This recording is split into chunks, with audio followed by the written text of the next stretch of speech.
If you really slow down and you think about the resurrection, I think the most mind-blowing part isn't even the fact that Jesus came back to life.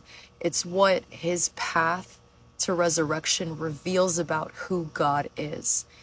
Because if you think about it, if God really wanted to defeat evil the way humans understand victory, he could have just done it instantly, like public display, immediate destruction.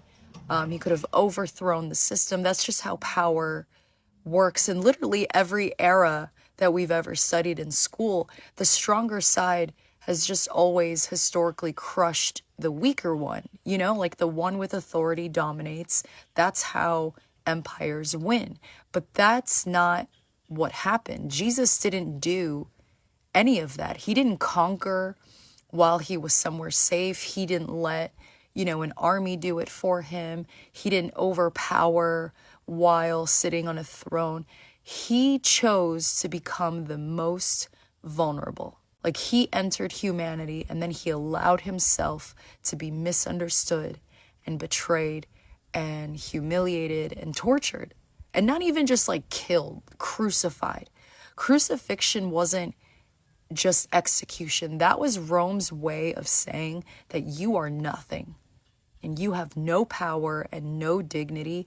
And he was brutally whipped before his crucifixion, and then he was forced to carry his own cross towards the place of his execution. He chose that. He chose that knowing fully well how brutal humans can be. He stepped into it knowing exactly how far it would go and just let humanity show its full hand. And he didn't even stop it. He absorbed all of it. If the story ended at the cross, then it would have just confirmed what we already suspect, right? Like, humanity's brutal and power wins, but it doesn't end there because Jesus rises. That means that human evil reached its peak and still couldn't permanently destroy him.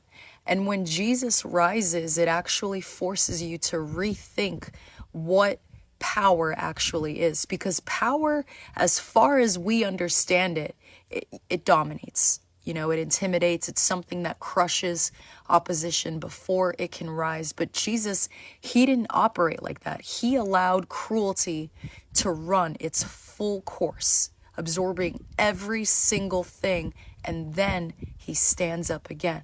That is the type of God who is the complete opposite of fragile.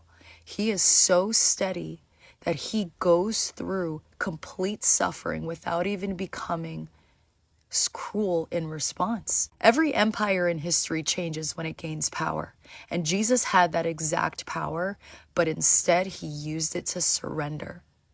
Like, just doing that, he showed us exactly what God is like. Do you understand how insane that is? Most religions are built around humans offering sacrifices to God. But here, Jesus becomes the sacrifice, which is so crazy to think about, because if a king wanted to prove that he was strong, the last thing he would do is take off his crown and walk straight into the enemy's hands and allow himself to be beaten publicly and then say, "This is who I am." That's just so wild to think about. There isn't a ruler who operates like that. If anyone in history had the power to stop their own execution, they would have used it immediately. And Jesus had that power, and he chose not to use it. That is an authority that is so secure, it doesn't even need to defend itself. The resurrection is literal proof that the strongest being in existence chose humility over control. And if that's what power looks like in the hands of God, then that is exactly who I want leading my life.